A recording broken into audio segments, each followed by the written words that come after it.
প্রিয় দর্শক, আপনার জন্মমাসই বলে দেবে যে আপনার কোন দেবতা পুজো করলে আপনি জীবনে সমস্ত দুঃখ দুর্দশা থেকে বেরিয়ে যাবেন খুব সহজেই এবং সমস্ত বিপদ আপদ থেকে দূরে থাকবেন।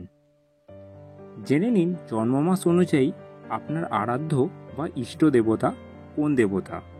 যদিও এক এক ব্যক্তির আধ্যা এক এক ঈশ্বরে, আপনি যে ঈশ্বরের আরাধনা করেন বা যে ঈশ্বরের প্রতি আপনি ভক্তি মান্য করেন সেই ঈশ্বরের পূজা আরাধনা করবেনই। পাশাপাশি আপনার জন্মমাস অনুযায়ী আপনার ইষ্ট দেবতারও পূজা যদি করেন, এতে আপনি তাড়াতাড়ি ফল লাভ করতে পারবেন। প্রতি মাসেরই আলাদা আলাদা অধিপতি দেবতা থাকে। সেই মাসে যদি আপনারা জন্মগ্রহণ করেন তো সেই দেবতারই পূজা করুন।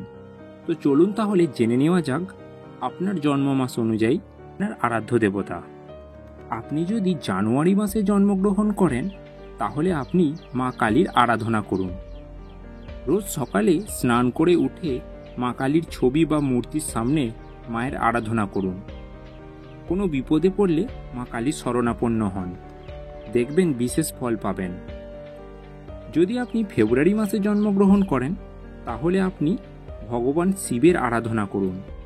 প্রতি সোমবারে বাবার মাথায় জল ঢালুন এবং আপনি চাইলে রুদ্রাক্ষও পরতে পারেন। হাতে বা গলায় পরলে এর ফল ভালো পাওয়া যায়। আপনি প্রতিদিন স্নান করে বাবার মাথাতে জল ঢালতে পারেন, এতে অনেক বিপদ থেকেই রক্ষা পাবেন। মার্চ মাসের জাতক জাতিকাদের নরসিংহ অবতারের পূজা করা উচিত। ভগবান বিষ্ণুর এই অবতারের পূজা করলে সমস্ত পাপ দূর হবে এবং জীবনের সমস্ত বাধা বিপত্তি আপনার জীবন থেকে সরে যাবে। আপনার জন্মদিন যদি এপ্রিল মাসে হয় তবে আপনি হনুমানজির পূজা করুন। আপনার চোখের জল মুছে যাবেই, যে কোনো বিপদ আপনার কেটে যাবে খুব শীঘ্রই। মে মাসে যদি আপনি জন্মগ্রহণ করেন তাহলে আপনার আরাধ্য দেবতা হল ব্রহ্মা, যিনি হলেন মহাবিশ্বের স্রষ্টা। এতে আপনার সমস্ত মনের ইচ্ছা পূরণ হবে যদি আপনারা ব্রহ্মাজির পুজো করে থাকেন। জুন মাসে যদি আপনার জন্ম হয় তাহলে আপনারা শিবপুত্র কার্তিকের পূজা করুন। জুলাই মাসে আপনি যদি জন্মগ্রহণ করেন তাহলে আপনার ভগবান শ্রীকৃষ্ণের পূজা করা উচিত। হরে কৃষ্ণ মন্ত্র পারলে রাতে ঘুমানোর আগে ও সকালে স্নান করে উঠে পাঠ করা উচিত, এতে বিশেষ ফল পাবেন। আগস্ট মাসে যদি আপনার জন্মদিন হয় তাহলে আপনি গণেশজির পূজা করুন। এতে আপনার জ্ঞান ও বুদ্ধির উভয়ই বৃদ্ধি পায়, সাথে গণেশজিরও আশীর্বাদ লাভ করতে পারবেন। সেপ্টেম্বর মাসে যদি আপনার জন্মদিন হয় তাহলে আপনি শ্রীহরির পূজা করুন। শ্রী বিষ্ণুর আরাধনা করলে আপনার জীবনের সমস্ত সমস্যা দূর হয়ে যাবে। অক্টোবর মাস যদি আপনার জন্ম মাস হয় তাহলে আপনারা দেবী দুর্গার পুজো করুন। মা তার ভক্তদের সমস্ত দুঃখ দুর্দশা দূর করবেন। নভেম্বর মাসে যদি আপনার জন্মদিন হয় তাহলে আপনারা দেবী লক্ষ্মীর পূজা করুন।